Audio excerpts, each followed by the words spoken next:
MUDA ఇంటి స్థలాల వివాదంపై విచారణ జరిపేందుకు హైకోర్టు ప్రజాప్రతినిధుల కోర్టులు అనుమతులు ఇవ్వడంతో మైసూర్ లోకాయుక్త ఎస్పీ ఉద్దేశ్ ఎఫ్ఐఆర్ నమోదు చేశారు. ఇక సీఎం సిద్ధరామయ్యను A1 గాను, ఆయన భార్య పార్వతి A2 గాను, బావమరిది మల్లికార్జున A3 గాను, భూ యజమాని దేవరాజు A4 గాను చేర్చారు. A5 గా ఇతరులను పేర్కొన్నారు. సిఆర్పిసి సెక్షన్ కింద ఎఫ్ఐఆర్ నమోదు చేయాలని కోర్టు ఆదేశించింది. అందుకు అనుగుణంగానే ఐపీసీ అవినీతి నియంత్రణ చట్టం, బినామీ ఆస్తుల లావాదేవీలు, భూ ఆక్రమణల నిర్బంధ చట్టం కింద ఎఫ్ఐఆర్ నమోదు చేశారు.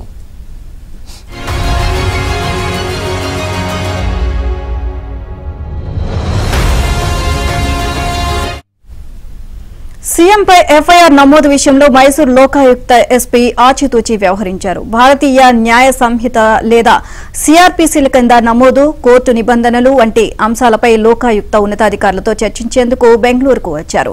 సమగ్ర చర్చల అనంతరం ఎఫ్ఐఆర్ నమోదు చేశారు. 3 రోజుల మైసూర్ పర్యటనకు సీఎం సిద్ధరామయ్య వెళ్లిన సమయంలోనే ఎఫ్ఐఆర్ నమోదైంది. లోకాయుక్త అధికారులు దర్యాప్తు ఎప్పుడు ప్రారంభిస్తారు అనేది ఇంకా తెలియాల్సి ఉంది.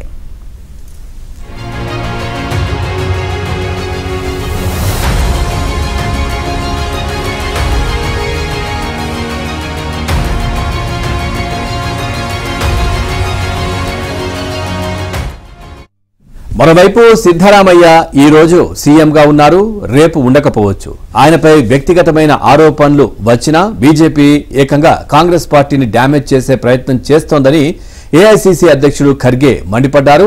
సీఎం ఎవరైనా పార్టీ ప్రతిష్ట ముఖ్యమన్నారు. పార్టీ ముందు ఎవరు గొప్ప కాదన్నారు. సిద్ధరామయ్యపై లోకాయుక్త విచారణకు సంబంధించి మాట్లాడుతూ గోద్రా సంఘటన జరిగినప్పుడు నరేంద్ర మోదీ సీఎం పదవికి రాజీనామా చేశారా అని ప్రశ్నించారు. ముడా వివాదంలో చట్టపరంగా పోరాటం చేస్తామన్నారు. సిద్ధరామయ్యకు పార్టీ అధిష్టానం మద్దతు ఎప్పుడు ఉంటుందని, ఆయన పార్టీ ప్రతినిధి అని స్పష్టం చేశారు.